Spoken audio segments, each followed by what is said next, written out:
seryoso po na panagutin at kasuhan ang mga dating opisyal ng DOJ, prosecutors, nitong si Congresswoman Leila De Lima. Katunayan, inamin po ni De Lima na inaaral pong mabuti ngayon ng kanyang mga abogado ang mga kung sino-sinong pwedeng kasuhan at balikan sa mga nagpakulong sa kanya ng walang sapat na basihan, biktima ng political harassment ng 7 taon nang ipakulong siya ng Duterte administration. Ang galaw na ito ni De Lima pagkatapos po na inilabas na ang final decision ng Regional Trial Court ng Muntinlupa na dismissal, acquittal siya sa lahat ng mga kaso. Dahil dyan ang kanyang paniniwala ay harassment ng lahat na ito, kaya kanyang pananagutin para din matigil ang ganyang klaseng pangharas.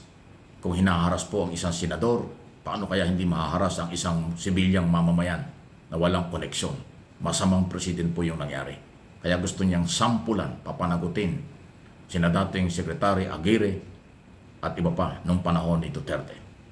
Ito ay matapos nga po na mag-utos ang Court of Appeals na nagpalabas ng sabi ang order ay linisin o ayusin yung order niya, yung desisyon. So inayos po ng RTC ng Muntinlupa at ang pag-ayos na yan, lumabas na talagang acquittal si Leila De Lima. Nakabaligtaran ng pinalabas ng mga Duterte followers, supporters na ipakukulong daw uli si De Lima. Ang order daw ng CA ay baliktarin ang desisyon. Hindi naman yun ang order, maling-mali ang kanilang pangbasa at interpretation. Ang order ng CA, Court of Appeals, ay ayusin lang yung desisyon. Kaya nung ayusin, final na, dismissal, acquittal. Kaya ngayon, kakasuhan ang mga nagpakulong kay De Lima. Tama lang yan. Para hindi na maulit ito. Nakakalungkot na puro lang political harassment ang ginagawa ng iba pag hindi ka kakampi sa politika o kakamping sa gobyerno. Yan ang masamang precedent, kaya dapat mabago yan. Good luck kay De Lima at good luck na rin doon sa mga kakasuhan. Bibigyan kayo ng pagkakataon sumagot din pagdating sa korte ng mga reklamo kung ano man yan. Mabigat na kaso yan kasi pangharas sa isang senador-elect, pinakulong ng wala namang sapat na basihan kasi na-dismiss ang mga kaso. Yun ang matindi. Samantala, ito yung kailangan.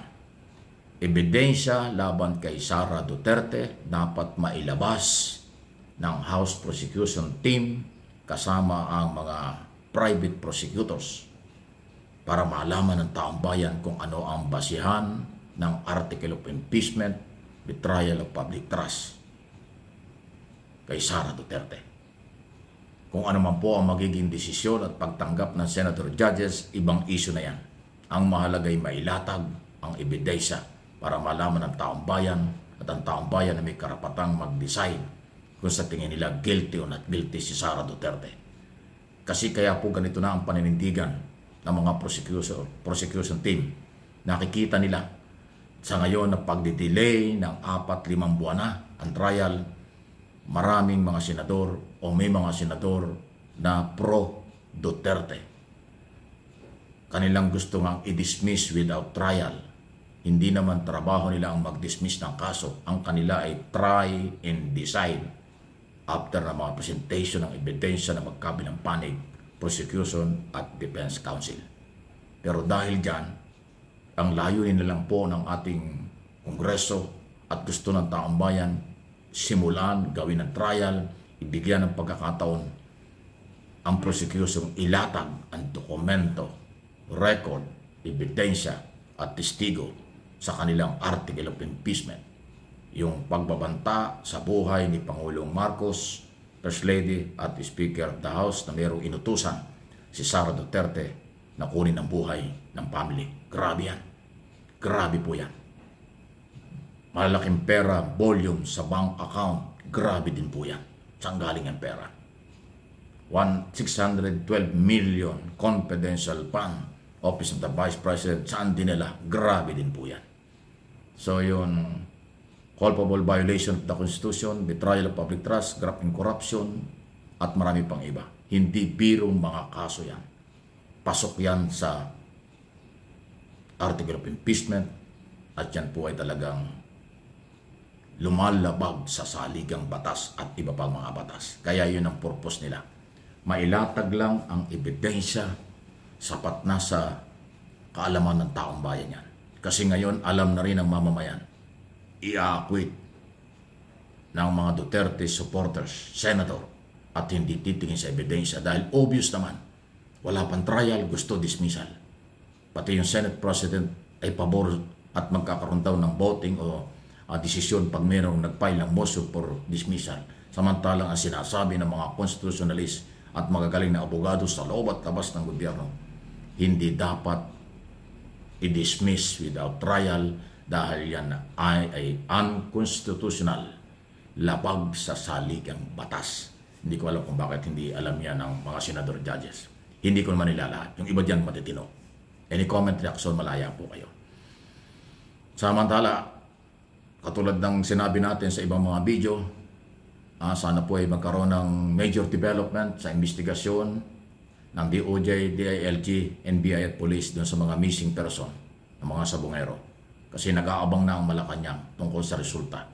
Matapos aminin po ni Pangulong Marcos na kanyang iniutos ang malalim na investigasyon para mabigyan ng hustisya. Ano nga ba ang totoo? Matapos malaman ng Pangulo, hindi lang pala 34, 100 pa lang sabongero ang nawawala. So hindi ho biro yun. Nakita rin ng Malacanang ang mga rally ng mga pamilyang nananawagan ng katarungan. Hindi ho talaga pwedeng ibaliwala yan ng gobyerno. Kahit anong gobyernong matino, basta matinong gobyerno, talagang bibigyan ng hustisya ang lahat. Kasi yan ay obligasyon ng government official, Office of the President, na ipairal ang batas, bigyan ng hustisya ang naghahanap ng katarungan, panagutin ang kahit sino. No one is above the law. Rule of law ang papairal dito. Kaya ho, kaabang-abang ito. Huwag kayong magsasawa dyan. Impeachment, missing sabongero, at iba pang mga controversial na kaso. Yung issue doon sa ICC medyo lumalamig-lamig. Pero dahil kasi natabunan na nung intriga at away ng pamilya nila, pati mga vlogger nag-aaway, mga vloggers nila, pati mga supporters nila, pati yung pamilya, hindi na malaman kung ano kailang gagawin. Pumutok na yung mga personal na buhay ni Duterte, mga babae umano ni Duterte, kayamanan ni Duterte, palakasan system sa kanyang pamilya. Nako, masalimot na ho, masyado ng personal.